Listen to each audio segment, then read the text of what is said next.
Salut Christian. Salut Laurent. Alors, aujourd'hui, tu es ici parce qu'on va sortir en collaboration avec toi en tant que nutritionniste indépendant chez Nutrivore et nous en tant que profil Life, en fait, une formation en nutrition pour apprendre aux gens à adopter et à intégrer dans leur alimentation ce régime Nutrivore. Euh, Si j'ai bien compris, le régime nutrivore, en fait, c'est de prendre des éléments essentiels de l'alimentation ancestrale, qui a été pratiquée et qui a traversé les âges, en fait, qui a permis aux humains de traverser les âges, et de combiner et de venir amener à ce régime, en fait, toutes les technologies et toute la science qui nous permet de mesurer les nutriments, qui nous permet de mesurer les vitamines et les besoins du corps, de faire un mix avec ça et d'en tirer le meilleur. Voilà. Alors exactement, l'alimentation nutrivore, en fait nutrivore c'est un mot nouveau sur quelque chose d'ancien et d'assez logique. Nos ancêtres ont toujours cherché en fait à avoir une alimentation riche en nutriments. Effectivement, ils ne pouvaient pas le mesurer comme on peut le faire aujourd'hui grâce à des laboratoires, mais par empirisme, ils ont pu constater que certains types d'aliments ou certains types d'alimentation leur permettaient de mieux survivre que d'autres. Il faut penser qu'à cette époque, la maladie ou la blessure pardonnait un peu moins qu'aujourd'hui. Et forcément, ils ont pu faire des expériences parfois douloureuses, mais ils en ont retiré une certaine sagesse qu'on peut retrouver dans leur mode alimentaire, dans leur tradition alimentaire et culinaire. Et aujourd'hui, la science moderne montre euh, que finalement, ils avaient raison sur beaucoup de points quand on compare l'alimentation qu'ils avaient eux avec l'alimentation qu'on a nous aujourd'hui. Voilà. Ok, ok. Et du coup, tu vas nous présenter maintenant, si j'ai bien compris, les trois grands principes en fait de ce régime. Ouais, Cette alors alimentation. on va parler des trois grands principes de l'alimentation nutrivore. Après, pour contextualiser un peu, euh, là vous voyez à l'écran où tu vois ici que Mhm. la nutrition, en fait, elle peut s'axer sur, sur, elle peut s'orienter en fait de manière différente. On peut faire de la nutrition dite curative, c'est-à-dire qu'on va chercher en fait à traiter des symptômes ou des causes de maladies. Donc on est plus dans la réaction, on a un problème et via la nutrition, on va essayer de rétablir l'équilibre ou de favoriser la guérison. L'alimentation nutrivore, elle s'inscrit plutôt dans la prévention. Alors bien qu'au niveau curatif, elle ait des effets en permettant une meilleure régénération, mais on va vraiment aller dans la prévention. Ça veut dire qu'on va chercher à offrir au corps tout ce qu'il a besoin pour prévenir en fait les états de maladie ou de divers problèmes chroniques qu'on pourrait avoir. Ok. Alors l'exemple que je voulais donner par rapport à cette prévention ou enfin, à l'alimentation préventive ou curative, ce serait l'exemple là d'un problème articulaire qui serait lié à l'usure, comme on a beaucoup chez des sportifs d'endurance ou chez des personnes âgées. On sait que le tissu articulaire il s'use avec le temps. En contrepartie, il se régénère. Et bien sûr, si l'usure est plus importante que la régénération, à la longue, on a des problèmes articulaires chroniques. Donc quand on est dans le curatif, on va utiliser des molécules précises. Par exemple, on peut citer la curcumine du curcuma, qui est une épice très utilisée. La curcumine, elle a des propriétés anti-inflammatoires. Donc en curatif, on peut prescrire soit du curcuma, soit des formes isolées et plus absorbables de curcumine, comme la terracurmine, euh, pour essayer de réduire l'inflammation dans l'articulation. Là, on est dans le curatif. Ok. Et du coup, dans le curatif, tu n'exclus pas du tout l'utilisation de compléments alimentaires et autres. Non, non. Alors bien sûr, dans le curatif, les compléments alimentaires, ils sont très importants. On va les utiliser un peu comme on utiliserait les médicaments, en fait. Mhm. Et puis c'est là qu'on retrouve un peu le côté technologie, en fait, où on va aller rechercher des molécules qu'on est capable aujourd'hui d'isoler, de mettre en capsule et puis d'en tirer parti comme Exactement. ça. En faisant ça, on va essayer d'accélérer les processus et on va pouvoir obtenir des très grandes quantités d'une molécule naturelle. Ce serait difficile en fait d'amener autant de curcumine euh, dans le corps en épissant ces plats avec du curcuma. Mhm. Donc on va utiliser en fait les technologies d'encapsulation, d'extraction, d'isolation des molécules pour amener une grande quantité de ces molécules naturelles. Voilà, pour le côté curatif.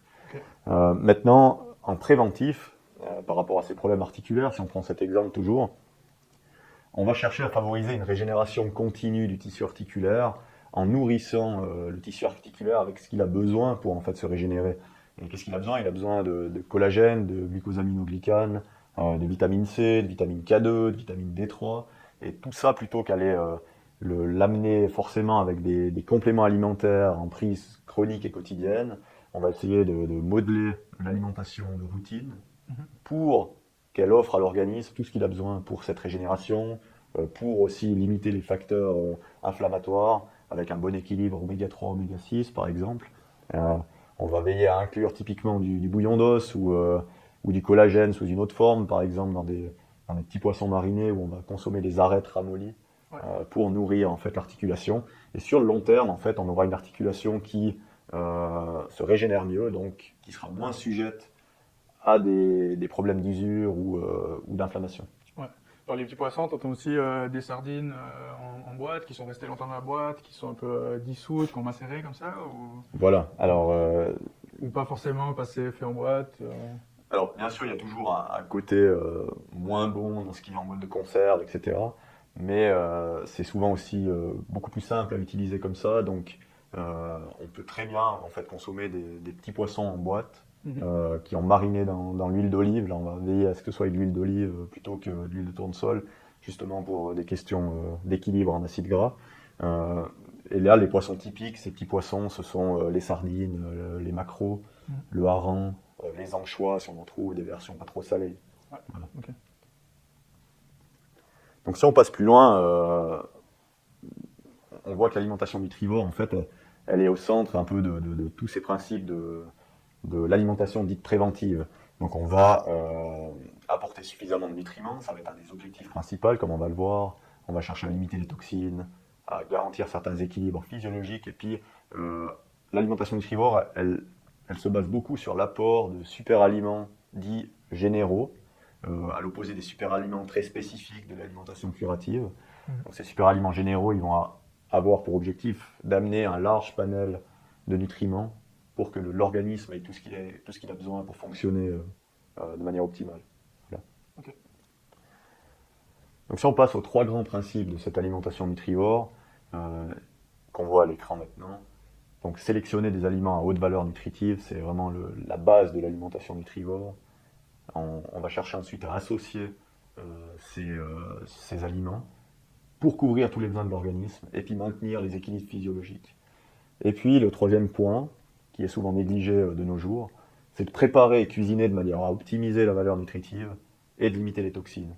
Ça, c'est un point très important qu'on a tendance à laisser de côté pour des raisons de temps à disposition, par exemple. Ouais. Tu nous parlais tout à l'heure de plusieurs façons de préparer en fait, des aliments voilà. Qu'on n'a plus l'habitude de faire. En fait. Ouais, ça va venir tout à l'heure. Donc si on passe au premier de ces principes pour le voir un peu plus en détail, donc sélectionner les aliments. Alors il y a les grands principes de base qui sont logiques mais qu'il faut souvent répéter. En fait, on va chercher à consommer des aliments plutôt frais quand on peut, de saison, parce que de saison, on garantit qu'il y a une meilleure teneur en nutriments, ça n'a pas été fait hors sol, sous serre, etc. Le côté local est important parce que là aussi on va éviter d'avoir des aliments qui ont été cueillis avant la maturité, qui ont en plus été enduits de certains produits conservateurs pour le transport, qui vont donc augmenter la teneur en toxines. Et on veillera bien sûr à sélectionner une bonne qualité. Il faut savoir que la qualité des aliments influence beaucoup la teneur en nutriments qu'ils contiennent. Et ça, c'est souvent sous-estimé. En fait, on en a pour son argent en choisissant de la qualité. Et ça, c'est important de le souligner. Qualité n'est pas forcément égale à label. Ouais. Alors, les labels garantissent une certaine qualité, mais souvent de connaître la source locale, de connaître le producteur, de savoir comment il travaille, c'est la meilleure garantie de qualité. Ouais, le label, il va plus nous donner quelques règles aux producteurs, mais voilà. On sait qu'il y a des labels bio qui vont autoriser certains produits et pas d'autres. Voilà. C'est un plus, mais ça fait pas tout. Ouais. Et souvent, on a des producteurs qui ne sont pas forcément labellisés et qui ont pourtant des produits d'excellente qualité. Ouais. Principalement dans nos montagnes, chez les petits producteurs. On sait que c'est pas toujours évident d'obtenir un label, et pourtant ils ont des produits de très très bonne qualité. Ouais, parce qu'il y a beaucoup d'arguments marketing autour d'un label, donc même dans la formation, on pourrait faire une petite fiche en fait, où on met les éléments essentiels de chaque label avec un comparatif sur lesquels les gens peuvent se fier ou pas forcément. Alors bien sûr, dans la formation, j'explique en détail comment en fait choisir la qualité, avec quelques règles de base. Et puis, pourquoi choisir la qualité? Moi, je trouve important que les gens comprennent le pourquoi. Quand on a compris pourquoi, on va le faire. Mhm. Si on ne comprend pas pourquoi, que ça reste trop vague, on n'a pas forcément envie d'aller vers la qualité. Ouais. Et on ne sait pas comment la choisir aussi. Ouais, je crois que je me rappelle d'une vidéo que j'avais regardée de Gunther Pauli, où il expliquait en fait que alors je sais plus exactement les chiffres, mais en gros que les porcs sont souvent abattus après 6 ou 8 mois, mais qu'en fait ils développent tous leurs nutriments, ou la plupart des nutriments dans la viande, à partir de 8, 9, 10 mois, 12 mois. Et en fait, bah voilà, comme pour les bananes qui font le trajet alors qu'elles sont encore vertes, comme pour les mandarines, je crois qu'on met un peu de cire autour, enfin pour que tout reste bien. Voilà. Euh, Ouais, je pense que tu as bien ouais, compris un peu l'idée c'est un générale. peu cette idée-là. Ouais. Et là aussi, au niveau scientifique, on a des études qui ont été faites de comparaison de certains produits. Il y a eu des études sur, par exemple, qui comparaient le fromage d'alpage suisse à du fromage conventionnel, plutôt industriel anglais. Et on a vraiment une différence significative au niveau du contenu en nutriments de ces fromages suisses qui sont largement supérieurs, qui ont un meilleur ratio oméga 3, oméga 6, qui contiennent beaucoup plus de CLA, donc l'acide linoléique conjugué, qui a des très bonnes propriétés au niveau santé. Donc là aussi, on entend souvent dire le fromage c'est pas terrible pour la santé, etc. Ça, c'est pas vrai en fait. Pour la plupart des produits, ce qui est problématique, c'est la mauvaise qualité. Et puis aussi les abus, bien sûr. Voilà. Et ce qu'on va essayer de faire dans la sélection, en fait, le dernier point qui est très important au niveau nutrivore, c'est d'éviter les calories vides. Donc les calories vides, principalement, ce sera le sucre blanc, les farines blanches, des huiles végétales raffinées, desquelles on a enlevé en fait tous les antioxydants, toutes les vitamines qu'elles contiennent, pour des questions de conservation ou d'absence d'arôme. Parce que souvent on veut utiliser une huile dans un produit industriel, mais on n'a pas envie qu'elle donne un goût au produit. Et tout ça, ça amène des calories vides. En fait, vous avez de l'énergie qui rentre dans le corps, sans les nutriments nécessaires à l'utilisation de cette énergie. Et ça, à la longue, ça crée des carences. Donc on va vraiment essayer d'enlever ce type d'aliments ou de les limiter au maximum. Voilà. Toujours dans l'objectif qu'on voit là, d'amener plus de nutriments et moins de toxines. Voilà pour le premier principe. Ok. Donc le deuxième principe, l'association des aliments entre eux pour couvrir tous les besoins de l'organisme. On voit que personnellement je travaille avec plusieurs catégories d'aliments. Pourquoi je répertorie les aliments dans ces catégories? C'est parce que ces catégories offrent toutes des nutriments importants à l'organisme. Et que d'exclure une de ces catégories, ce serait dommage et on se couperait de nombreux nutriments en fait. L'homme est plutôt un omnivore, comme on peut le voir en étudiant la diète de nos ancêtres. Notre organisme fonctionne mieux lorsqu'il a accès à la fois à des produits d'origine animale de qualité et des végétaux. Et du coup, on va chercher à mélanger ou à constituer sa diète en puisant dans ces 5 grandes catégories pour ses repas. Donc on a les végétaux, on a les produits d'origine animale, on a les féculents, les huiles et graisses, et les épices et aromatiques. Et en fait, dans la formation, on va regarder qu'est-ce qu'apporte chacune de ces catégories, pourquoi c'est important de toutes les inclure, et comment en fait on va les répartir, les équilibrer dans nos repas, dans notre assiette, pour pas créer justement des déséquilibres. Tout en parlant en fait des spécificités individuelles, parce que forcément, admettons un ultra trailer n'aura pas les mêmes besoins en hydrates de carbone, donc en féculents, qu'un sédentaire. Ouais. Ça, c'est des facteurs dont on doit tenir compte. Et c'est ce qu'on fait, bien sûr, quand on reçoit des clients pour des consultations individuelles. Ouais, Voilà. ouais. Ouais, du coup, moi, j'ai souvent été un peu traumatisé de voir, je sais pas, des copains qui ont un peu des gonflettes ou comme ça, puis ils commencent à mesurer leur tant de grammes de ci, tant de grammes de ça. Je crois que toi, t'es pas trop là-dedans, en fait. C'est plutôt Non. des proportions, et puis Voilà. un peu naturellement, si on a les bons guides et les bonnes règles, bah, ça va s'équilibrer au fil de la semaine, et puis on aura une alimentation assez complète. Exactement. Je pense que c'est irréaliste de tout vouloir peser et calculer au gramme, au microgramme de vitamines ou de minérales. J'ai perdu l'écran, je le remets. Pas de souci. Pourquoi c'est important de faire ça? Parce que finalement, si tu dois tout peser, tout calculer précisément, tu vas pas le faire longtemps déjà. Et en plus de ça, pourquoi c'est irréaliste? Parce que dans les aliments d'origine naturelle, la teneur en nutriments, en vitamines, en minéraux, elle varie énormément d'un produit à l'autre, même d'une pomme à l'autre sur le même arbre. tu auras une différence de sucre ou de vitamines selon l'exposition au soleil de la branche ou de la pomme en question. Ouais. Donc de tout vouloir calculer précisément, c'est pas réaliste. Et finalement, on se rend compte que l'organisme il s'autorégule très très bien du moment où il a tout ce qu'il faut pour s'autoréguler et qu'on élimine justement ces calories vides.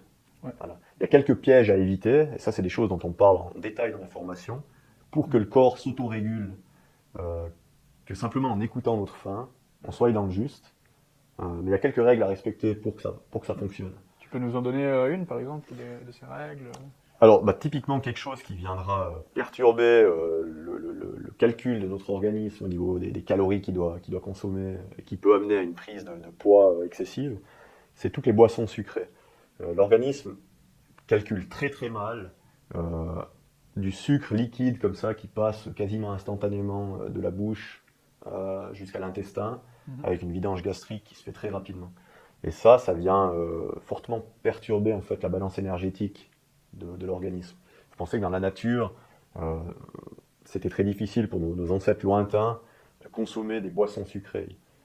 Surtout que l'alimentation était chère du point de vue, non pas financier, mais dans la recherche ou dans l'effort que ça demandait.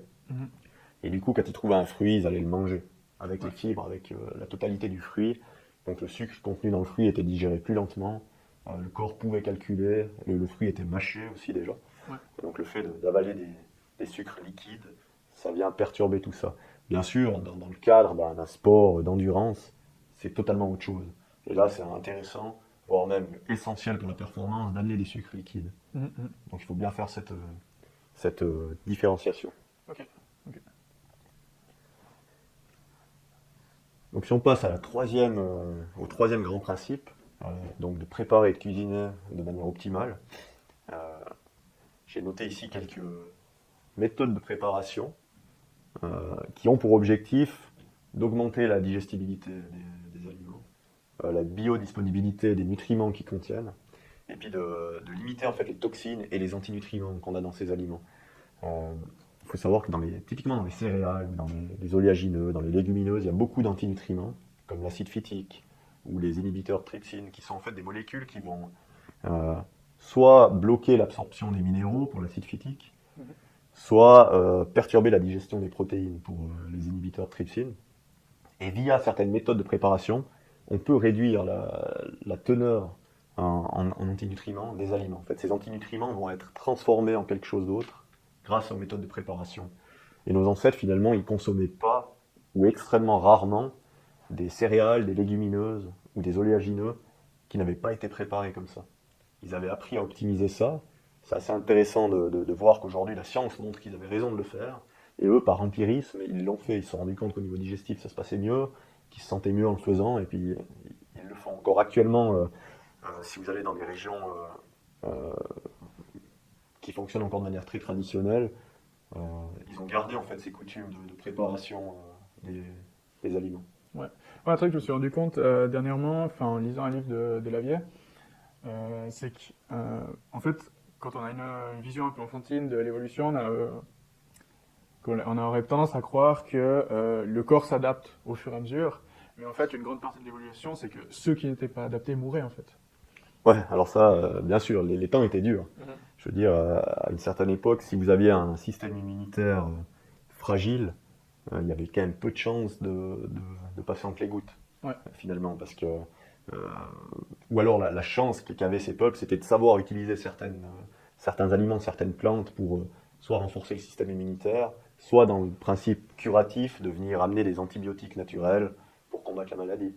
Mais forcément, la vie pardonnait moins. Ouais. Donc il y a eu une sélection qui s'est opérée comme ça, bien sûr.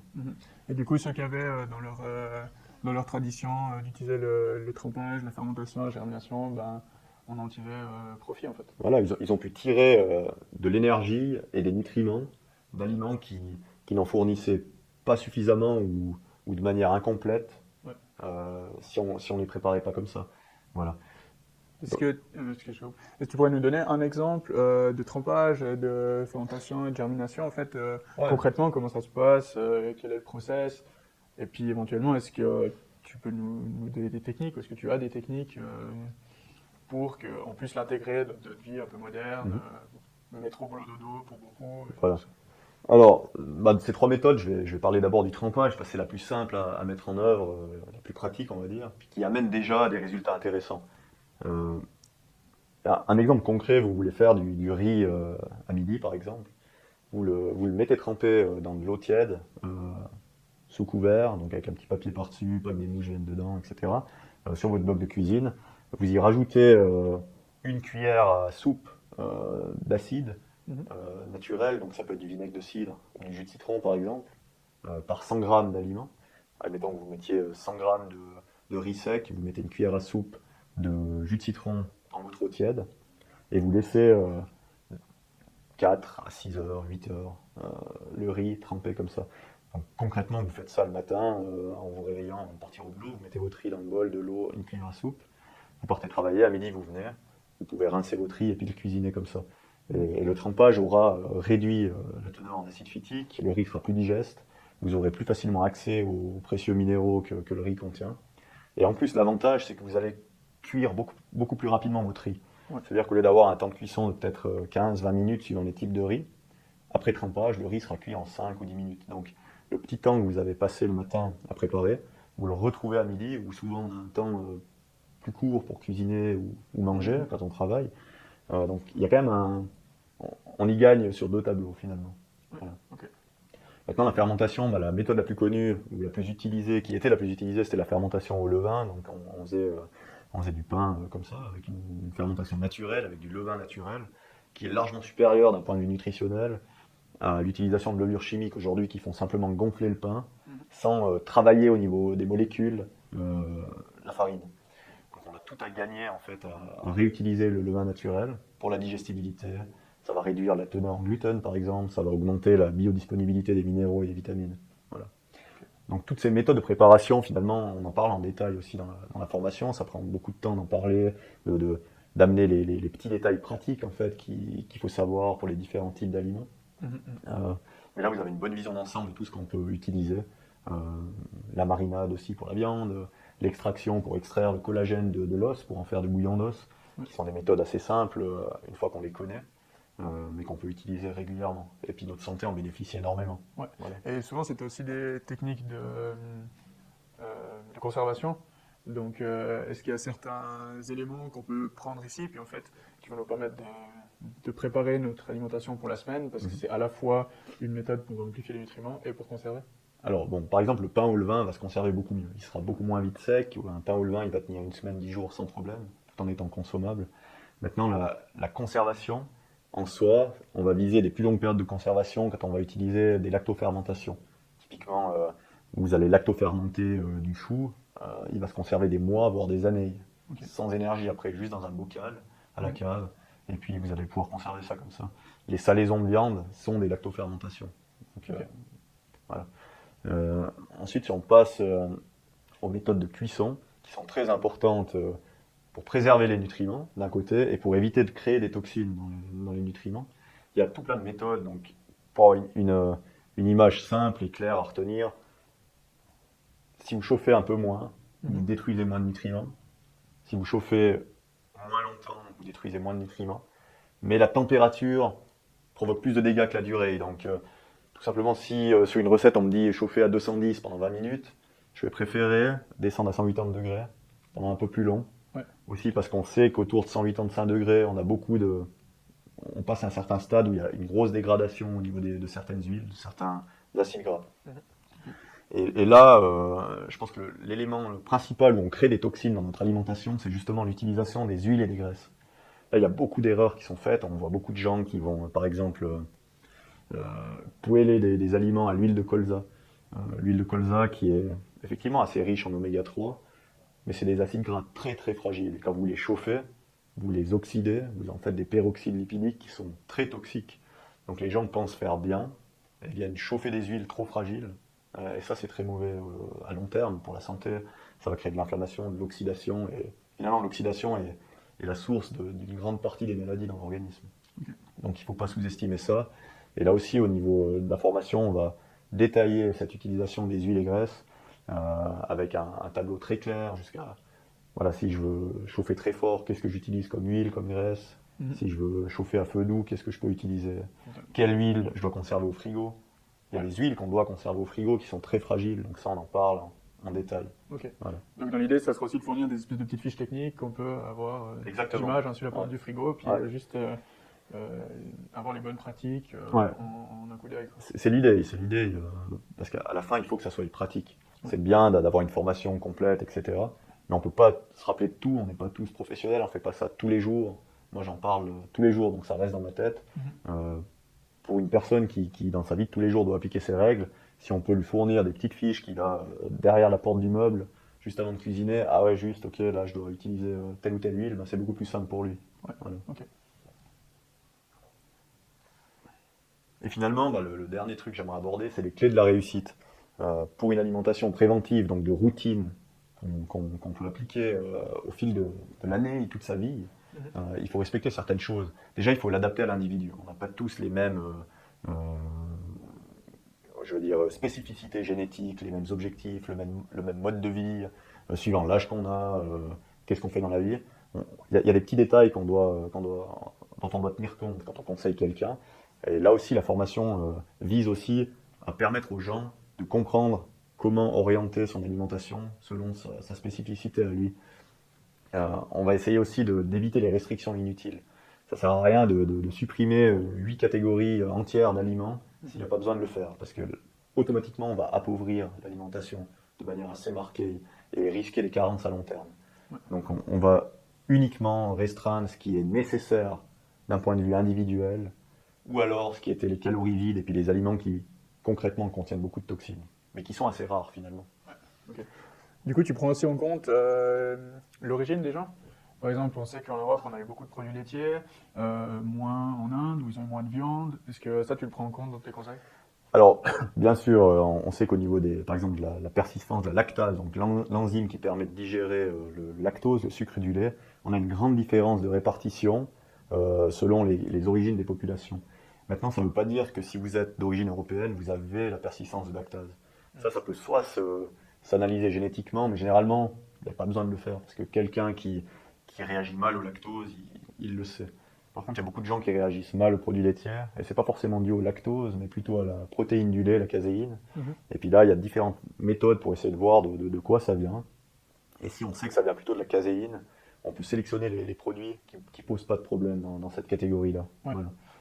Donc on aura un peu de problème, enfin un problème génétique ou un problème d'une faiblesse de digestion qui peut être éventuellement corrigé par un probiotique ou quelque chose. Exactement. Ouais.